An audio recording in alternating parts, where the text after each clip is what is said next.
Hey guys, what's up? I just want to say before we get going that Captain Benzie, another good Command & Conquer Rivals YouTuber, did do a double harvester deck guide in the description below. I will link it. That sounded like Yoda. Don't know what I was saying.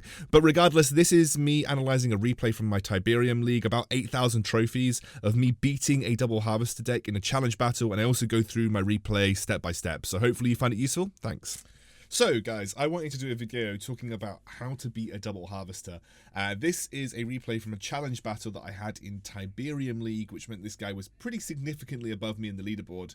I could already tell that he's probably going double harvester simply because he's playing Dr. Liang. Now Dr. Liang is really only good for one certain type of gameplay, and that is usually big, beefy vehicle units that can get healed for a percentage of their maximum HP over time with the Liang drone. That was the inkling that I had in my head, but obviously you can never tell, so it's always good to scout. So this is challenge battle. It was a double harvester game. This guy went double harvester, and I managed to beat it, doing some very, very simple things that you can do in whatever league that you're in. So we're going to go through them. I'm going to stop and start the video and talk about what I've done, and also at what point I made what decisions. Both of the decks in the bottom side of the screen soon, so you guys can see it and you'll be able to see what each of us have in terms of our overall deck lists. But the important thing to note is that I was running a very aggro nod deck list, which I think is just the best way to have the best win percentage across multiple games. So I opened with Militants instead of going Harvester first. That is because I wanted to get a very early read on what this guy was going. So I see that he's got a Harvester at the top side of the map. I also see that he's quite heavy in terms of protection using those missile troopers. Now I'm also keeping an eye on what he's building. He hasn't built any other buildings right now, and he has also not built any other units. So I'm pretty certain that he has gone for the double harvester, and that means I'm going to confirm it when I move my militants over.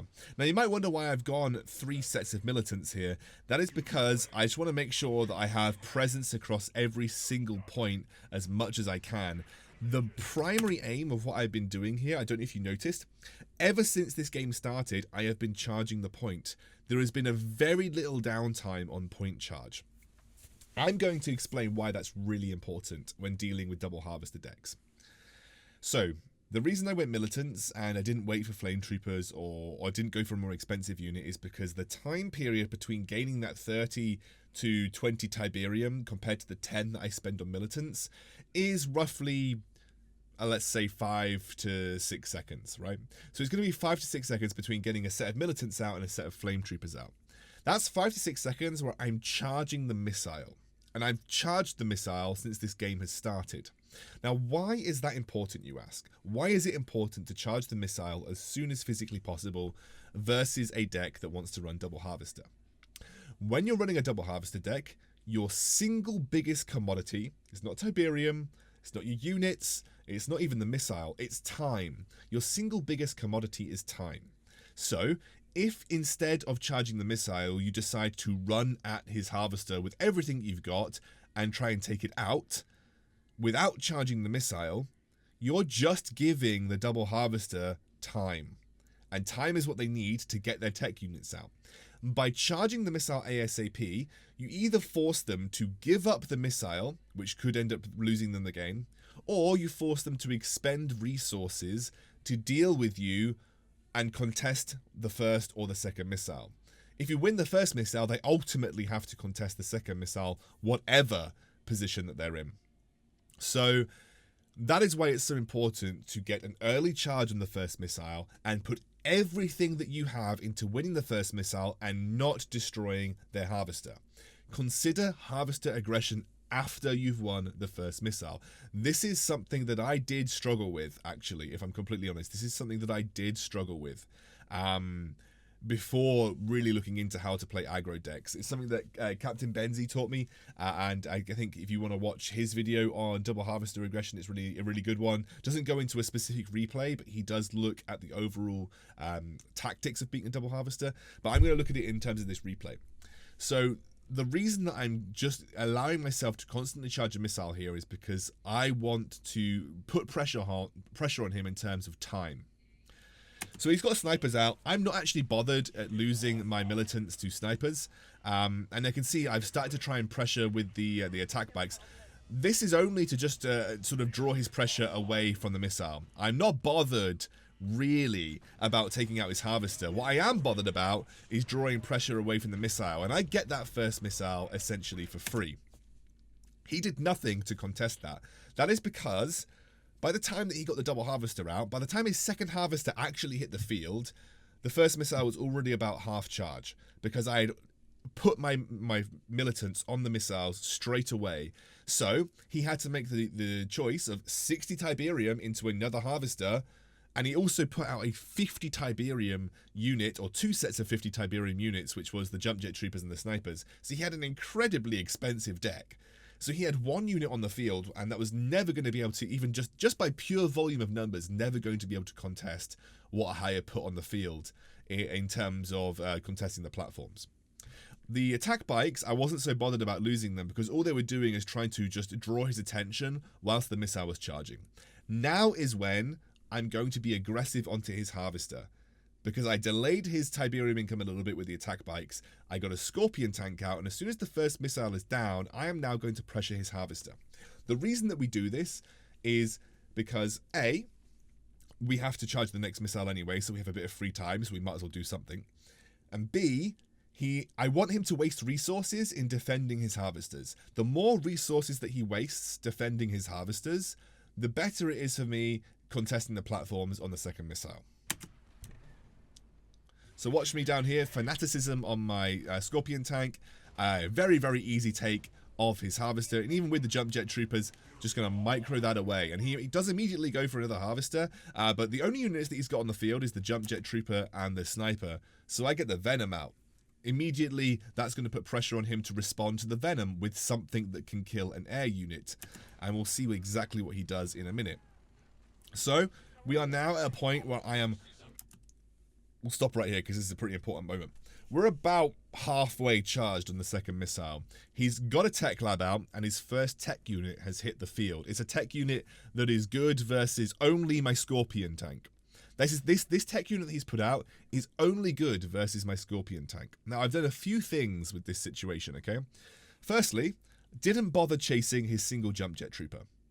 What is a single jump jet trooper going to do to me? He's not going to kill my base, and it's very unlikely that it's going to kill my harvester before this game ends. So I'm just going to leave that to the side, because if there ever comes a situation where population cap becomes an issue for him, which, as you can see, he's 5 pop cap now because he's got 2 harvesters on the field, then it's going to delay his unit output.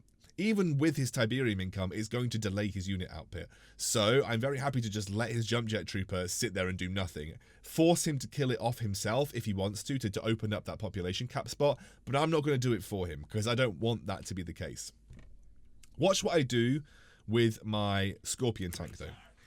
Scorpion tank is going to go to the top side of the map and put pressure on his harvester. The reason I want to do that is I'm drawing that Titan up to the top side of the map, which makes it a little bit easier for me to know where to position my units.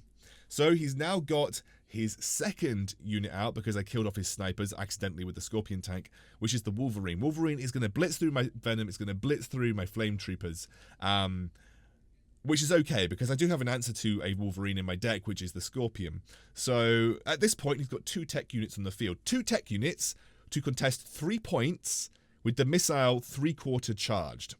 So he's gone double harvester, but he's only got 2 tech units out and he's about to lose the game, and he's got to contest several points on the map, of which I have the ability to get cross map very easily, and even just by spamming units I'll be able to contest the points, and with the back left point just being secured by those militants pretty much all game long, I'm in a position where even if I'm just contesting the first 2 points, that is enough to net me it's enough to net me the win just by pure pad victory. So again, the Titan is now up on the top side of the map. I'm going to move these Flame Troopers up. I don't mind them being there. They're just contesting the Wolverine, and that allows my Scorpion tank to do what it's doing here. Watch what I'm doing with the Venom, though. Again, like I said, one of the best ways that you can beat a tech deck, especially on the second missile, is simply just by volume of numbers contesting. He has got 2 expensive units on the field. I have got very cheap units that I can spam, and he's not able to get to a position where he's going to contest that back point on the left-hand side of the map. If this was a 2-point map, this would be a little bit harder to pull off, and it would require a little bit more pressure onto his harvesters. But because this is a 3-point map, and I've already done enough to cripple his economy and pressure in from that first missile, I'm less worried about that. So the zone troopers you can see come out. I put the Venom up against the Titan because the Titan can't actually do anything versus the Venom, and he just moves it off. I think he's trying to move over towards my... He was trying to move over towards my left-hand side, but you can see that I did enough with that contest in the central point in the map, even with the zone troopers there, and I had that back left point constantly occupied, that he just never got enough tech units out to actually be relevant and control the points. If I'd given him even maybe 10 more seconds, this might have been a different game and it would have been harder for me to come back from. And that is why charging that first point ASAP and maintaining that charge is one of the most important parts of beating a double harvester deck. And you can see, just for confirmation, that missile did hit, and we did end up winning the game, and I got a nice beefy 50 trophies from that win. So, as you can see, it is very possible, regardless of your unit levels, to beat a double harvester deck just by knowing what to do at what point in the game. You want that first missile, you want it charged ASAP. After you have won the first missile, the pressure goes onto your opponent to respond. They have a limited amount of time to work with, and remember, like we said, the biggest commodity that a double harvester deck has is time. So by limiting that time, you force them to make snap decisions, potentially not build the correct units for the right situation. You might force them to miss micro, and you can also pressure their harvesters after the second missile to try and cripple that economy and force them to build counters that don't quite work for the end goal of getting that tech lab out. Hopefully you enjoyed that and learned a little bit more about countering double harvester decks. I'll see you soon.